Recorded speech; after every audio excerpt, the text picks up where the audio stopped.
Salam la famille, c'est Chronique de l'Atlas, j'espère que vous allez bien. Comme vous avez vu dans le titre, aujourd'hui je vous retrouve pour un tout nouveau concept de vidéo.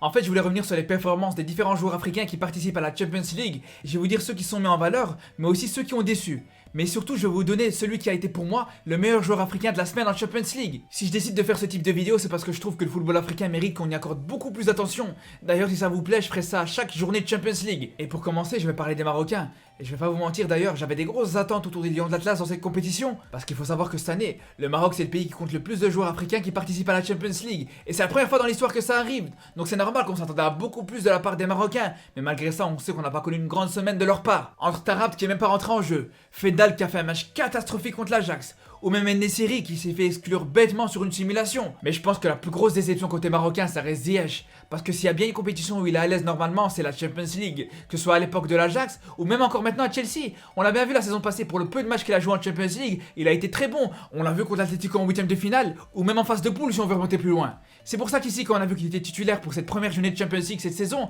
on pouvait être que satisfait. On s'est dit qu'il allait enfin faire ses preuves. Mais justement, je pense qu'il a vraiment déçu. Là, il a fait un match qui est clairement indéfendable en fait. Offensivement, il a absolument rien apporté. Et quand je dis qu'il a rien apporté, c'est pas juste une façon de parler, c'est qu'il a littéralement rien apporté. Il a perdu un tiers des ballons touchés. Sur les 19 passes qu'il a faites, il en a réussi qu'une seule vers l'avant.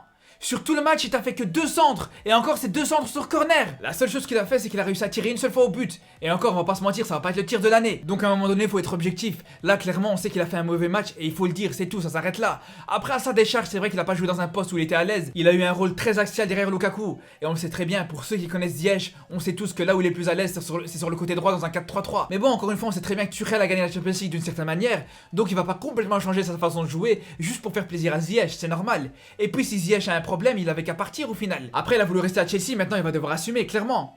Sinon, je voulais parler du match d'Hakimi contre Bruges. Pour le coup, je pense pas qu'on peut considérer qu'il a fait un mauvais match, au contraire.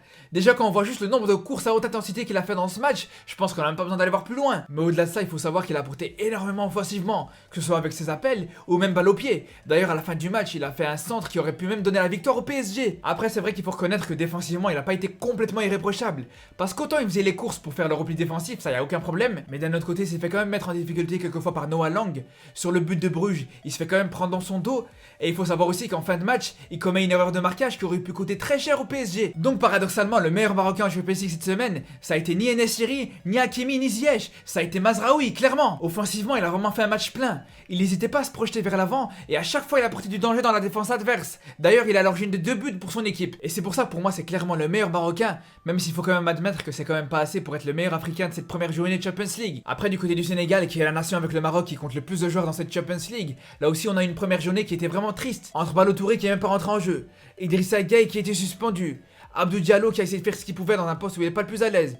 Il y a Boulaye Dia qui a fait son premier match en Champions League, mais il a eu beaucoup de mal à s'illustrer. Et comme vous savez, Mané il est dans une période très difficile. Il a vraiment du mal à être en confiance. On l'a vu d'ailleurs contre Leeds, il lui a fallu 10 tirs et que tous ses coéquipiers se mettent à jouer pour lui pour qu'il réussisse enfin à marquer un but. Donc ici contre Milan, c'était même pas étonnant de le voir sur le banc. De toute façon, dans ce genre de situation, je pense que c'est à double tranchant. Soit ça va vraiment lui faire du bien et il pourra vraiment progresser grâce à ça, soit ça peut le faire couler complètement et il pourra même plus retrouver le niveau auquel il nous a habitués. C'est pour ça que je pense que ça reste à suivre. Mais pour le moment, je pense qu'il n'y a aucun doute. Le meilleur Sénégalais de cette journée de Champions League, c'est Edouard Mendy, clairement. Il a été très solide. Il a assuré un nouveau clean sheet et je pense qu'il a vraiment aidé Chelsea à prendre les 3 points parce qu'il a sorti 2 gros arrêts dans le match. Après, malgré tout, je pense que c'est quand même pas assez pour le considérer comme le meilleur africain de la journée. Après, du côté de l'Algérie, je pense que la prestation de Benasser et Ghezal, elle est vraiment pas à retenir. Ils ont vraiment apporté très peu offensivement du côté de leur équipe respective. Donc là, je pense qu'il n'y a aucun suspense. Le meilleur Algérien de cette journée, c'est clairement Mahrez. D'ailleurs, au-delà de son penalty, il a fait un match correct. Il est même à l'origine du 6ème but de son équipe. Mais surtout, ce qui est intéressant à retenir avec Mahrez, c'est que là, il en a 5 buts sur ses 5 derniers matchs en Champions League avec City. Et là où c'est intéressant, c'est qu'il a montré que sur ses 5 derniers matchs, il a marqué autant de buts que sur tout le reste de sa carrière en Champions League. Donc ça montre vraiment à quel point il s'habitue à cette compétition et qu'il a franchi un cap dans sa carrière.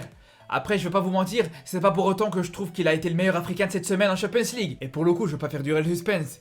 J'ai pas dû me creuser la tête longtemps avant de choisir quel joueur allait être le meilleur Africain de cette première journée. Y a pas de doute, ça peut être que à l'heure. À partir du moment où t'as un Africain qui arrive à te mettre un quadruplé, c'est pas juste le meilleur Africain de la journée qui doit être, c'est juste le meilleur joueur tout simplement. Et pour vous dire à quel point c'est un exploit, c'est seulement le 7ème Africain dans l'histoire à réussir à mettre 4 buts dans un match de Champions League. Et le seul autre Ivoirien qui l'a fait, c'est Didier Drogba tout simplement. Donc ça rejoint un petit peu ce que je disais dans mon débrief de Côte d'Ivoire-Cameroun. Je pense que la Côte d'Ivoire a enfin trouvé son attaquant. Parce qu'entre Kodjia et Boni, pour moi, à l'heure, c'est largement au-dessus. Surtout que là, il faut rappeler qu'il a joué seulement son premier match de Champions League dans sa carrière. Donc ça donne vraiment envie de le suivre dans la suite de la compétition. Après je voulais aussi parler de Salah, parce que même si je le mettrais pas meilleur joueur de cette première journée, je trouve qu'il a fait un très bon match contre Milan. Même s'il a raté son penalty, je trouve qu'il a fait vraiment un très bon match. D'ailleurs ce qui est intéressant c'est qu'on commence à retrouver son entente avec Alexander Arnold, qu'on avait un peu perdu la saison passée. Mais surtout on peut aussi retenir le but de Salah qui est vraiment pas facile à mettre. C'est quand même une reprise de volée de l'extérieur du pied qui rappelle justement un petit peu Zlatan. Donc franchement ça montre qu'on a vu des très belles choses du côté des Africains dans cette première journée de Champions League. En attendant j'espère que vous avez aimé cette vidéo. Je vous dis à très bientôt et surtout d'ici là prenez soin de vous.